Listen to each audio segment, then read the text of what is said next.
আমরা এই আজমাতা কানুর কুটির মতো নবীর গায়ে পাথর মারতাম না।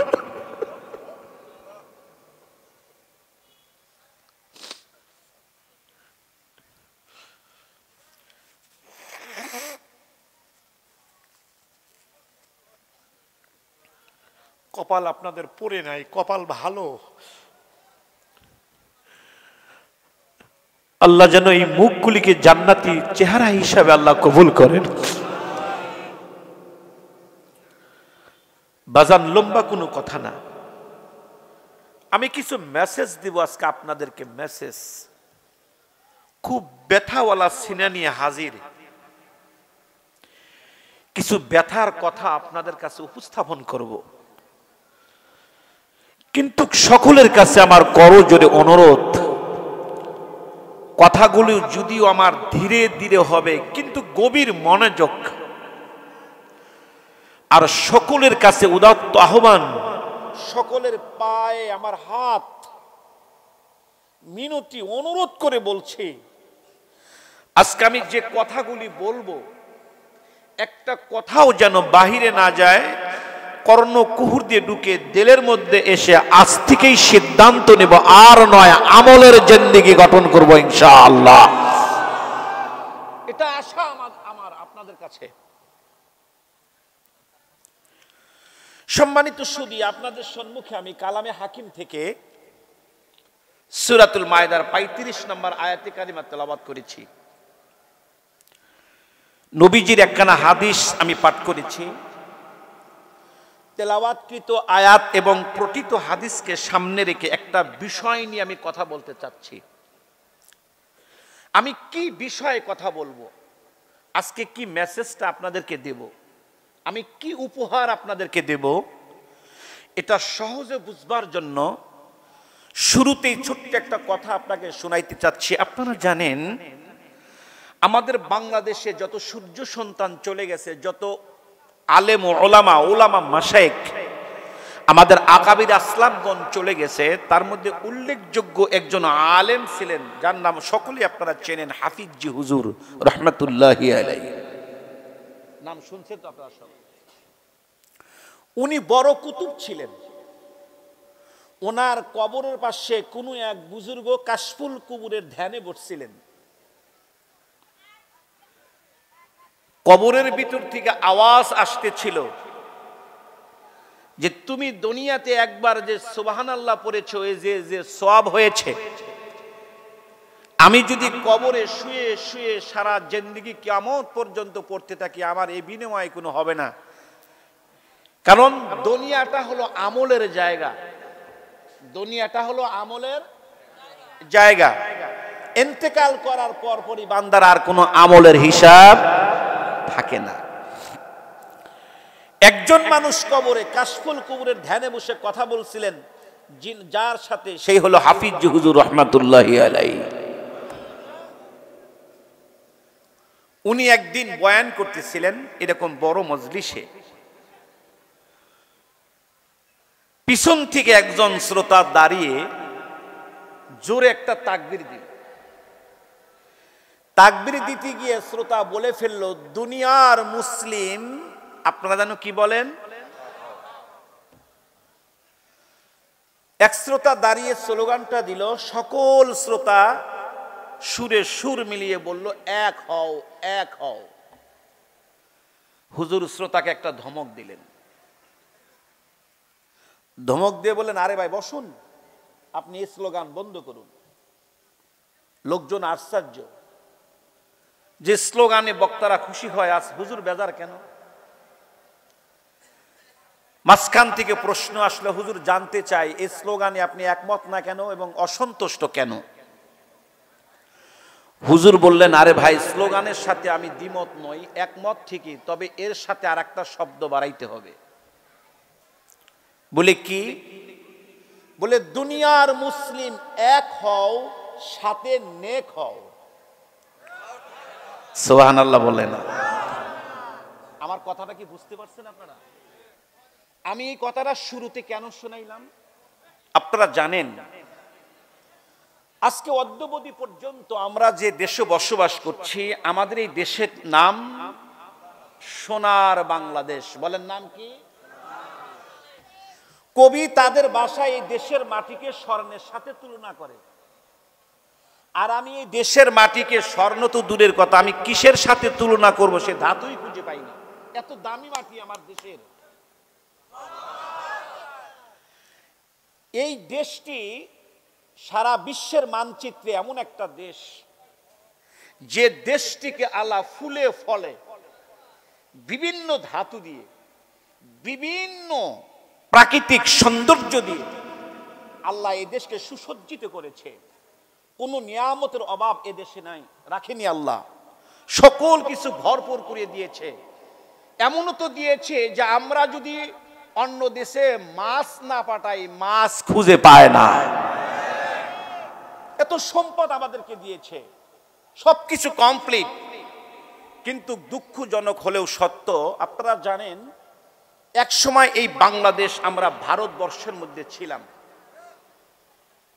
সংখ্যালঘু ধর্মের ভিত্তিতে পাকিস্তান হলো। পাকিস্তান থেকে আবার আমরা বাংলাদেশকে স্বাধীন করলাম। খুব ভালো করে কথাটা বুঝবেন, মেসেজ যেটা আপনাদেরকে দিব। কারণ আমি আপনাদেরকে ঘুম ভাঙানোর জন্য এসেছি। এখন ঘুমানোর সময় না, এখন জাগার সময়। বলেন বলেন এখন প্লিজ সকলকে করো জোরে অনুরোধ করব, আমার এই কথাগুলি খুব গভীর মনোযোগ। না বুঝে আসলে প্রয়োজনে দাঁড়িয়ে আমাকে প্রশ্ন করবেন, আমি বুঝানোর চেষ্টা করব। আজকের আমার এই বয়ানটা দল বল নির্বিশেষে মানবতার স্বার্থে, দেশের ভৌগোলিক স্বার্থে, ইসলামের স্বার্থে, সকল মানুষের সাথে আজকের আমার এই ওয়াজ। এই জন্য খুব গভীর মনোযোগ। আপনারা জানেন আমরা যখন পাকিস্তান থেকে দেশটাকে আলাদা করে ফেললাম, পিছনে তিনটা কারণ ছিল। একটু আওয়াজ দেয়া বলেন, কয়টা কারণ ছিল? তিনটা কারণ ছিল। এক নাম্বার কারণ মানবিক মর্যাদা, সাম্য, ন্যায় বিচার। তিন কারণে পাকিস্তান থেকে বাংলাদেশকে আমরা আলাদা করেছিলাম। আজকে স্বাধীনতার প্রায় 54 বছর। 54 বছর পাকিস্তানের কোনো হস্তক্ষেপ ক্ষমতা এ বাংলাদেশে নাই। কিন্তু বলুন তো, এই 54 বছরে অনেক দলের নেতার পরিবর্তন হয়েছে। 100% তাদের স্লোগান অনুযায়ী যে ওয়াদা ছিল, যে শান্তি দেওয়ার কথা ছিল, তাকে পেয়েছি। একটু জোরে কয় না পেয়েছি। সব দলের লোকই আছেন, কিন্তু কথা নিরপেক্ষ দৃষ্টিতে বলবেন, 100% আমরা সুখ শান্তি পাইনি, বরঞ্চ পেয়েছি কি অনেক সময় রাজপথে লাশ। বাংলাদেশে এরকম লাশ একটাও মনে হয় নাই। কথা কয় না, আছে না নাই? আবু সাইদের বাড়ি কোথায়?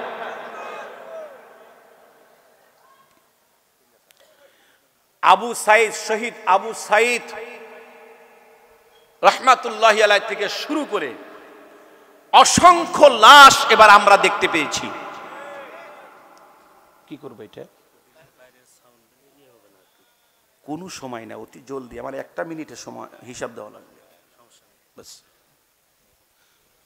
আমি যতক্ষণ থাকবো আপনারা থাকবেন তো ইনশাল্লাহ? আমি আশ্বস্ত হতে পারি তো ইনশাল্লাহ? দেখি কে কে থাকবেন না, হাত উঠান।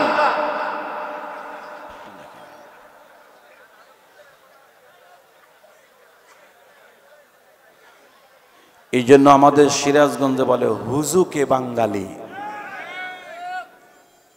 বাস, খুশি আছি। থাকবেন কারা কারা? হাত উঁচু করুন, টান টান করে, টান টান করে দেখি। একটা তাকবীর লাগান জোরে করে, দেখি কে পারেন।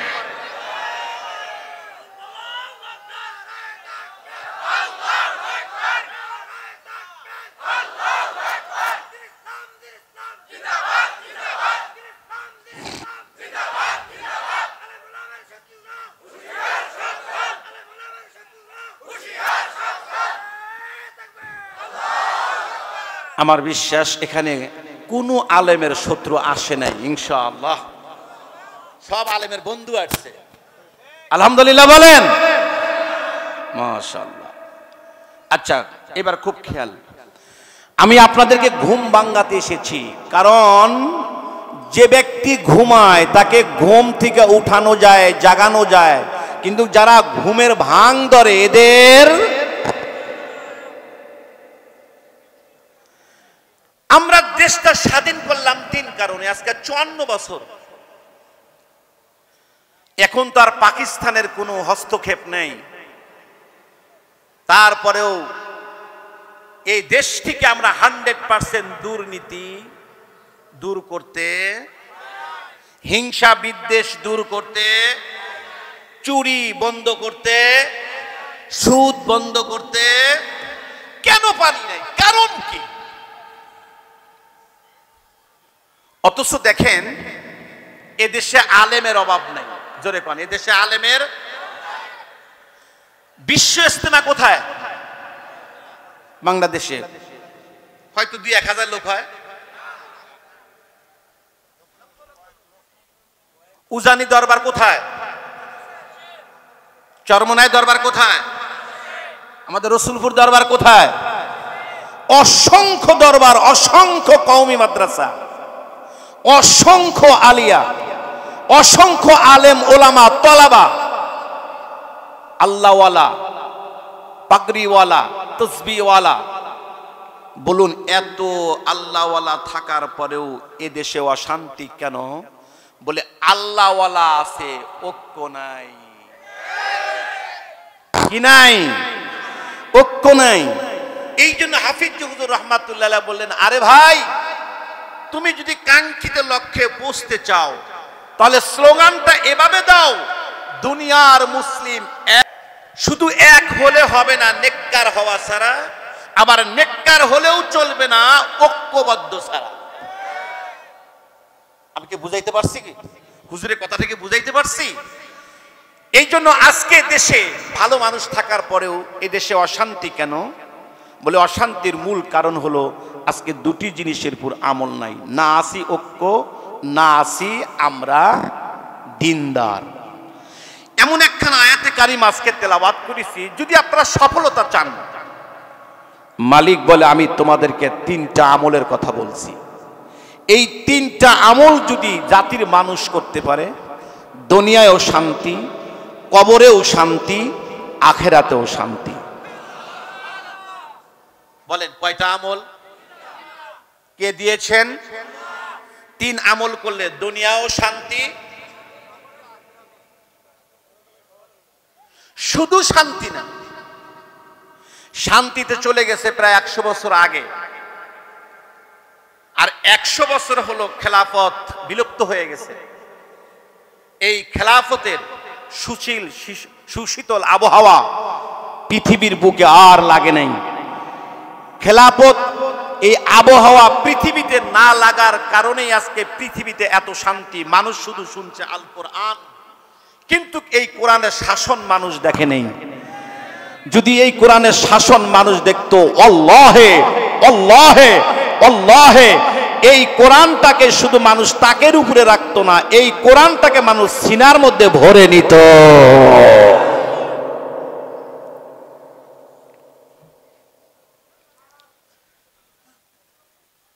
এখন আসেন আয়াতটাকে নিয়ে আপনি আপনাদেরকে মেসেজ দিচ্ছি, আল্লাহর কথাটা কেমন। প্রথম কথা, ইয়া আইয়ুহাল্লাযীনা আমানুত্তাকুল্লাহ,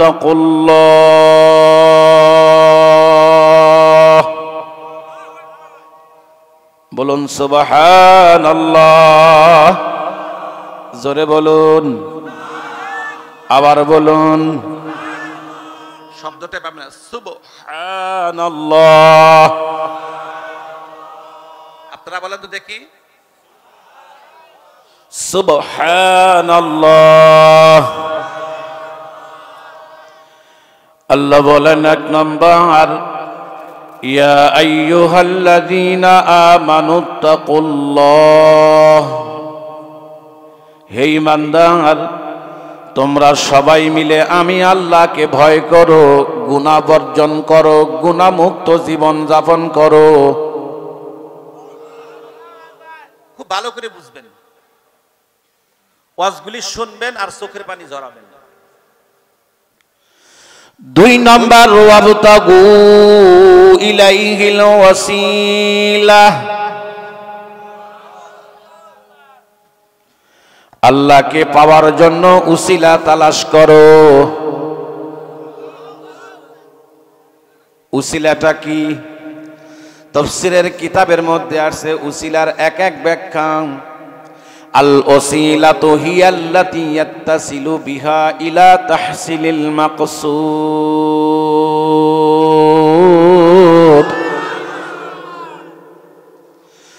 উসিলা বলা হয় লক্ষ্যে পৌঁছার জন্য যে উপায় ধরা হয় তাকে উসিলা বলা হয়। তাফসীরের মধ্যে আসছেন মা ইউকাররিবুকুম ইলাইহি মিন তাআতিহি, যা তোমাকে তার আনুগত্যর কাছে করে দেয় তাই উসিলা। অধিকাংশ তত্ত্ব অনুসন্ধিৎসু মুফাসসিরিন কিরাম বলেন উসিলার ব্যাখ্যা হলো হক্কানি পীর মাশায়েখ। 1 নম্বর গুনাহবর্জন, জোরে বলেন, আওয়াজ দেন, আওয়াজ দেন, আওয়াজ দেন। রাজি আছি না ইনশাআল্লাহ? জিজ্ঞাসা করতে চাই আমাদের গুনাহ আছে না নাই? কয়টা আছে?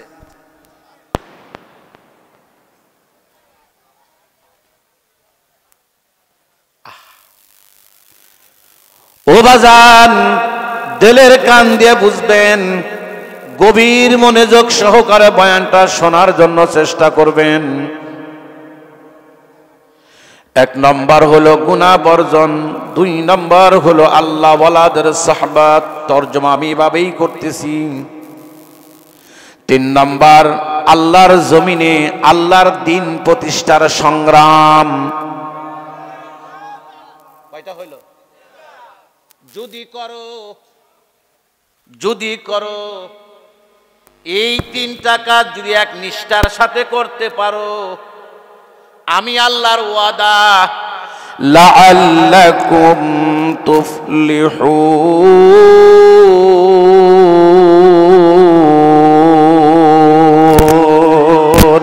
আরো জোরে বলেন। ওয়াদা কার? আল্লাহর ওয়াদার মধ্যে কোনো মিথ্যা আছে? আজকে সংসারে শান্তি নেই, বেটা বিটি নিয়ে শান্তি নেই, ভাই ব্রাদার নিয়ে শান্তি নেই, পড়শি নিয়ে শান্তি নেই, গ্রামে গ্রামে শান্তি নেই, দেশে শান্তি নাই, ব্যবসা বিজনেস নিয়ে শান্তি নাই। জোরে কয় না, কথা ঠিক না বেঠিক? যদি এ 3 আমল করো, ওয়াল্লাহি আল্লাহ পাক তোমার জিন্দেগিটাকে সাজায়া দিবেন, সাজায়া দিবেন। খুব খেয়াল কিন্তু। 1 নম্বর হলো গুনাহ বর্জন, বলেন 1 নম্বর। 3 নম্বরে নিয়ে আসছে জিহাদ ফি সাবিলিল্লাহ, সিরিয়াল অনুযায়ী। অথচ জিহাদ এমন একটা গুরুত্বপূর্ণ ইবাদত, সবে মাত্র একটা ইন্তেকাল, একটা মৃত্যু, একটা মরণ, যাকে যে লাশকে ক্ষেত্র করে আল্লাহ সুবহানাহু ওয়া তাআলা বলেন যে ওই লাশকে তোমরা মৃত বলিও না, বরং ও লাশটা জীবিত। উলামা হযরত আছেন ওয়ালা তাকুলু লিমা ইউকতালু ফি সাবিলিল্লাহ, যারা আল্লাহর রাস্তায় আল্লাহর দ্বীনের কথা বলতে গিয়ে, আল্লাহর দ্বীনের পতাকা বলন্দ করতে গিয়ে শহীদ হয়ে রাজপথে পড়ে গেছে, এরা হলো শহীদ। বলেন এরা কি? মালিক বলেন খবরদার এদেরকে মৃত বলিও না, বাল আহইয়া, এরা জীবিত। বলেন এরা কি? মরেও জীবিত। অন্য আয়াতে আসছেন ইউজাকুন, শুধু জীবিত না, আল্লাহ সুবহানাহু ওয়া তাআলা এদেরকে রিজিক খাওয়ান। কত মর্যাদা শহীদের! অথচ কয় নম্বরে নিয়ে আসছেন? 3 নম্বরে। জোরে কয় না, কয় নম্বরে? 1 নম্বরে কি নিয়ে আসছেন? গুনাহ বর্জন। বলেন 1 নম্বরে কি নিয়ে আসছেন? তিন নম্বরে কি নিয়ে আসছেন? তিন নম্বরে কি নিয়ে আসছেন? কেন?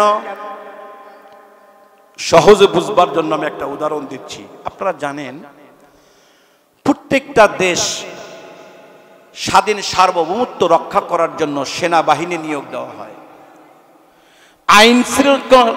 আইন শৃঙ্খলা রক্ষা করার জন্য, সুন্দর করার জন্য পুলিশ নিয়োগ দেওয়া হয়। বলুন তো ভাই, পুলিশ আর সেনাবাহিনী নিয়োগ দেওয়ার সঙ্গে সঙ্গে অস্ত্র দেওয়া হয় না আগে ট্রেনিং করানো হয়? কেন? যদি ট্রেনিং না করে অস্ত্র চালাবে কেমন? কথা কয় না। এই জন্য আগে ট্রেনিং, তারপরে অস্ত্র। মালিক বলতেছেন জিহাদ আগেই নয়, জিহাদ করার জন্য পূর্ব শর্ত আছে। পূর্ব শর্ত হলো যে তোমরা আগে গুনাহমুক্ত হয়ে আগে আমার কাছে সৈনিক রূপে দাঁড়াও। দাদা এই কথাগুলি কই পাইবেন? কিছু কথা কইয়া যায়, কিছু কথা বললে যায়। আজকে 95% মুসলিম এই বাংলাদেশে, এত আলেম, এত কিছু হওয়ার পরেও হায়রে চিল্লানি। আরে রাজপথের লড়াকু সৈনিকরা বারবার জীবন দেয়। আমার মনে হয় এই জীবন আর আমরা দিতে পারবো না, আর দেওয়া সম্ভব না। কি করে এত লাশ আর রাজপথে জড়বে? এখন আর সম্ভব না। কিন্তু সময় আসছে একটা সুবর্ণ সুযোগ। এই সুযোগ যদি আমার দেশের মানুষ, আলেম ওলামা তলাবা, প্রত্যেকটা ইসলামিক রাজনৈতিক দল থেকে শুরু করে প্রত্যেকটা রাজনৈতিক দল যদি এই সুযোগ কাজে লাগাতে না পারে, আমার মনে হয় না এ দেশ আর মাথা উঁচু করে দাঁড়াতে পারবে। মাথা উঁচু করে দাঁড়াতে পারবে, মাথা উঁচু করে দাঁড়াতে পারবে। জোরে বলেন কথা ঠিক না ব্যাঠিয়ে? খুব কলিজায় কষ্ট নিয়ে কথা বলতেছি, কেন পারি না?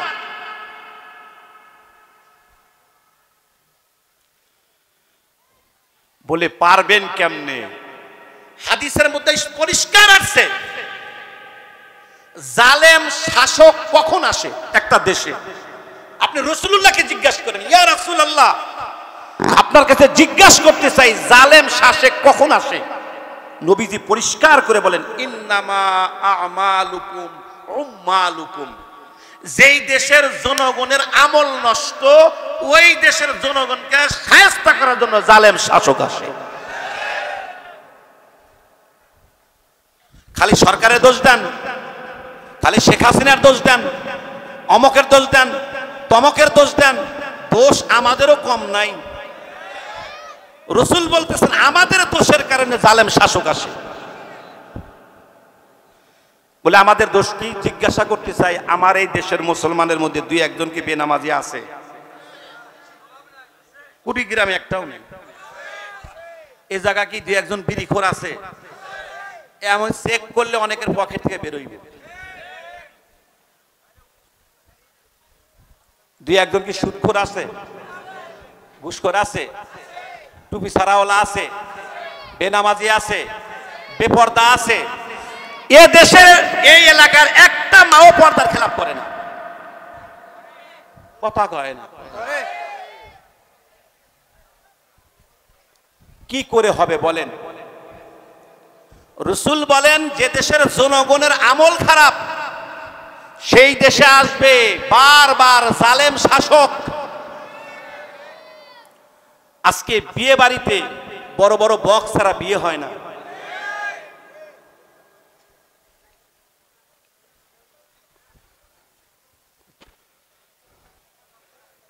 কয়টার কথা বলবো বলেন?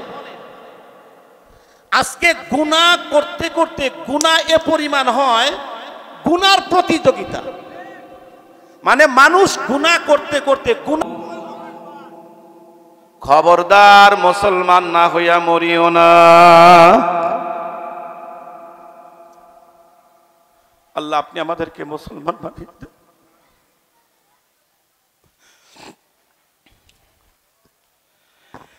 খুব ভালো করে বুঝবেন, মালিক এক নাম্বার বলে গুনাহ বর্জন, গুনাহ বর্জন, গুনাহ বর্জন। তিন নম্বরে নিয়ে আসছেন আল্লাহর রাস্তায় জিহাদ। গুনাহ বর্জনের কথা আগে কেন বললেন? মুসলমান ভাইরা আমার, অতীতে তাকায়া দেখেন সাহাবায়ে কেরামের জামাত বড় ছিল না, বরং অল্প ছিল। বদরের প্রান্তের ইতিহাসটা দেখেন, সাহাবায়ে কেরাম বেশি ছিল না, বরং কম ছিল। অনলি 313 জন ছিল, কিন্তু বিজয় তাদের ছিল। আল্লাহু আকবার, জোরে বলেন।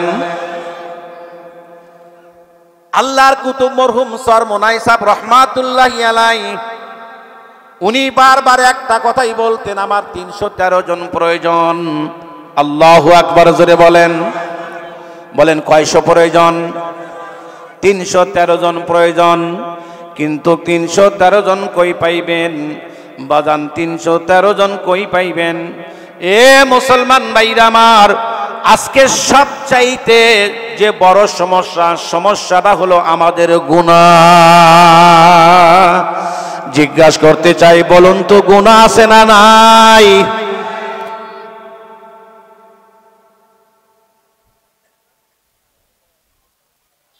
পৃথিবীতে যত নবী রাসূল এসেছিলেন, পৃথিবীতে যত নবী রাসূল এসেছিলেন, সমস্ত নবী রাসূলরা হলো মাসুম, নিষ্পাপ। নাকি নবীদের গুনাহ আছে? যারা বলে নবীদের গুনাহ, নবীরা মাসুম না, ওদের চেহারা দেখলে লা হাওলা ওয়ালা কুওয়াতা ইল্লা বিল্লাহ পড়বেন। নবীরা মাসুম বলেন, নবীদের কোনো কথা খুব ভালো করে বোঝেন। তাহলে নবীরা আমাদের মতোই মানুষ, রাসূলও বলে আমি তোমাদের মতোই মানুষ, কিন্তু নবীদের গুনাহ নাই, আমাদের। আচ্ছা, তাদের গুনাহ হয় না কেন? আমাদের হয় কেন? তাদের হয় না, আমাদের হয় কেন? বলে আমাদের গুনাহ হয় 3 কারণে। একটু জোরে বলেন, কয় কারণে? 3 কারণে। আর তাদের গুনাহ হয় না 3 কারণে। নবীদের গুনাহ হয় না কয় কারণে? 3 কারণে। 1 নম্বর কারণ হলো নবীরা মুশাহাদার মাকামে থাকেন। আরে কই আর কারে বুঝাই? এই বয়ানটা হয়তো গতকাল, আগামীকাল যদি আল্লাহ বাঁচা রাখে, দিনের বেলায় 3:20 নাটোর ইসলামী মহাসম্মেলনে করবো, জায়গায় চরমনায় তরিকার হচ্ছে, ওই জায়গায় কিছু প্রেমিক পাওয়া যাবে। এখন যে কথাটা, তথ্যটা আমি শোনাবো, এই তথ্যটা খুব ভালো করে বুঝবেন। যদি বোঝেন আর আমলে যদি নিয়ে আসতে পারেন, আল্লাহর কসম আপনি মুকুটহীন বাদশা, মুকুটহীন বাদশা। এবাজান কিছু নির্বাচন আছে, জনগণের ভোটে নির্বাচিত প্রেসিডেন্ট হয়। আবার কিছু মানুষ আছে যা সরাসরি আল্লাহর নির্বাচন, আল্লাহ নিজেই তাকে সিল দিয়ে অলি বানায়া দেন। এমন কিছু বাদশা আমি দেখেছি, এই চোখ দিয়ে দেখেছি, বড় বাড়ি নাই, বড় ঘর নাই, কোনো বিল্ডিং নাই, ভালো লেবাস নাই, টুপিটাও ভালো নয়, বাজান খাবারও পেটে নাই, কিন্তু বাজান এক দেশ থেকে আর এক দেশে যাইতে চাইলে তাদের 2 কদম লাগে।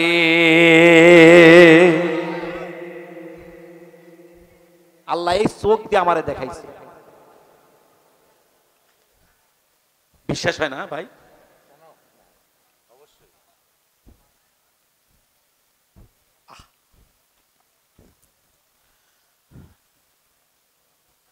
বাজান তোমরা মনে করছো আমাদের বুঝি শান্তি নাই? ভুল ভুল ভুল। কিছু শান্তি আছে, কিছু শান্তি আছে যেটা অনুভব করা যায়, বোঝা যায়, বোঝানো যায় না।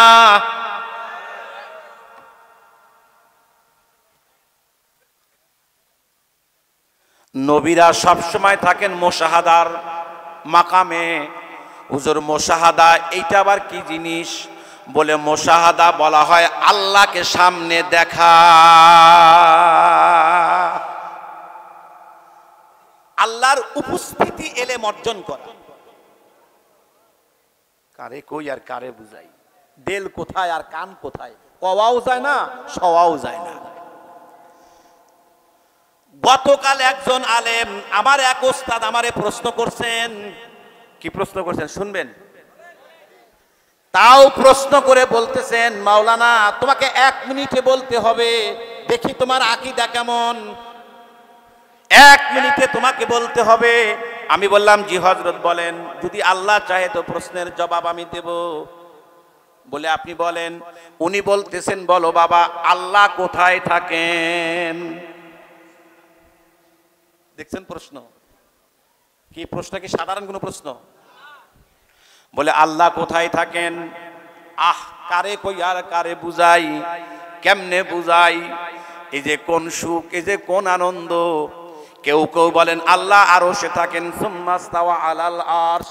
কারো এলেম আল্লাহ আরশে, কারো এলেম ওয়াহুয়া মাআকুম আইনামা কুনতুম, কারো এলেম নাহনু আকরাবু ইলাইহি মিন হাবলিল ওয়ারিদ, কারো এলেম ওয়াফি আনফুসিকুম আফালা তুবসিরুন, কারো এলেম ফাইনামা তুআল্লু ফাসাম্মা ওয়াজহুল্লাহ।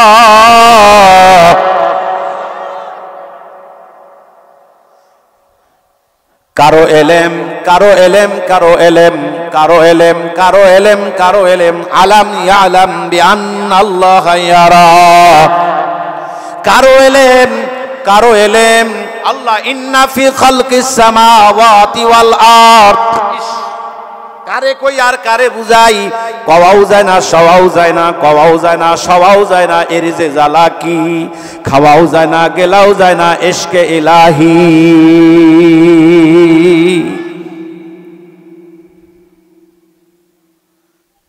নবীরা থাকেন মুশাহাদার সবকে, মানে আল্লাহর হুজুরি জ্ঞান, উপস্থিতি জ্ঞান, মাইয়াতের জ্ঞান।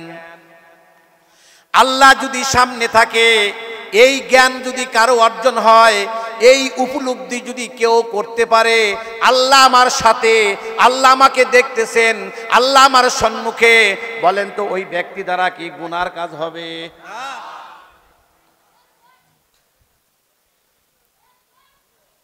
এই জায়গায় সেনাবাহিনী উপস্থিত, কোন চোর কি চুরি করতে পারবে? কেন পারবে না? এই জায়গায় মা বাবা উপস্থিত, কোন ছেলে কি অপর মেয়ের সাথে জেনা করতে পারবে? কেন পারবে না? কোন মানুষ যখন এইটা বুঝে ফেলবে, আল্লাহু হাজিরি। আরে কই আর কারে বুঝাই, দিল কোথায় আর কান কোথায়? কারো যদি এই ইলম হাসিল হইয়া যায়, কারো যদি এই ইলম হাসিল হইয়া যায়, আল্লাহু হাজিরি, আল্লাহ সামনে হাজির, আল্লাহ উপস্থিত, আল্লাহ আমার সাথে, আল্লাহ আমার গারের শাহরগের নিকটে, আল্লাহ আমার ভিতরে। যদি কারো এই ইলম অর্জন হয়ে যায়, মুশাহাদার এই মাকাম অর্জন হয়ে যায়, ওই বান্দার দ্বারা সুদের গুনাহ হবে না, কেন? আল্লাহ দেখতেছে। ওই বান্দার দ্বারা হাতের গুনাহ হবে না, কেন? আল্লাহ আমার সাথে, কথা কয় না। ওই বান্দার দ্বারা চোখের গুনাহ হবে না, কেন? আল্লাহ আমার। ওই বান্দার দ্বারা জবানের গুনাহ হবে না, কেন? আল্লাহ আমার। ওই বান্দার দ্বারা কারো গালি দেওয়া হবে না, কেন? আল্লাহ আমার। ওই বান্দা দ্বারা কখনো মানুষকে কষ্ট দেওয়া হবে না, কেন? আল্লাহ আমার। নবীরা গুনাহ করতে পারেন না, কারণ নবীরা সবসময় আল্লাহর মুশাহাদায় থাকেন। খুব ভালো করে বুঝবেন, কষ্ট হচ্ছে কি? কয় কারণে নবীরা গুনাহ করতে পারে না? বলেন বলেন বলেন। 1 নম্বর মুশাহাদার মাকাম। 1 নম্বর, আল্লাহ আমার সব ভাইকে মাকাম দান করো। শান্তি কারে কয়? আর সেজদার মধ্যে কি মজা, রুকুর মধ্যে কি মজা। সুবহানা রব্বিয়াল আলা 3 বার 5 বার 7 বারেও আপনি দেল বলবেন, মনে চাইবে থাকি সারা রাত। কেন? কেন? বলে আমার কপালের নিচে আমার আল্লাহর কুদরতি পা।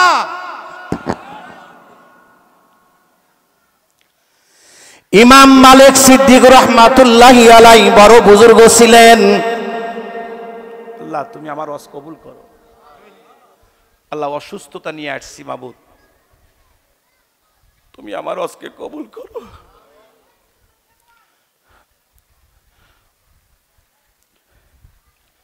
পাগলের কথা বুঝতে হলে পাগল লাগে, প্রেমের কথা বুঝতে হলে প্রেমিক লাগে, কান্নাওয়ালা চোখের কথা বুঝতে হলে কান্নাওয়ালা চোখ লাগে। হ্যাঁ, নাবালেগ তো আর প্রেমের গল্প বোঝে না।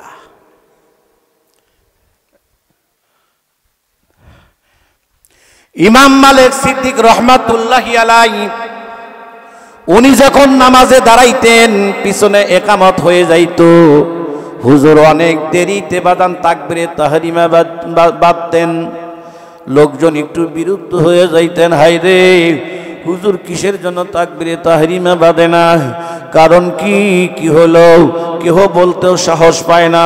কারণ হুজুর অনেক বড় মাফের আলেম, কারণ হুজুর অনেক বড় বুজুর্গ। কোন একজন মুরিদ জিজ্ঞেস করলো, হুজুর আপনাকে জিজ্ঞাসা করতে চাই, হুজুর তাকবীরে তাহরিমা যখন বাঁধতে এত দেরি হয় কেন? পিছনে যখন আকামত হয়ে যায় আপনি এত দেরি করে কিসের জন্য তাকবীরে তাহরিমা বাঁধেন? আল্লাহর ওলি তখন জবাব দেয়, বলে আহ এ বাজান, আমি বড় দুর্বল মানুষ, আমি তাকবীরে তাহরিমা কিভাবে বাঁধবো? যতক্ষণ পর্যন্ত আল্লাহর ঘর কাবা আমার সামনে না আসে আমি তাকবীরে তাহরিমা বাঁধতে পারি না।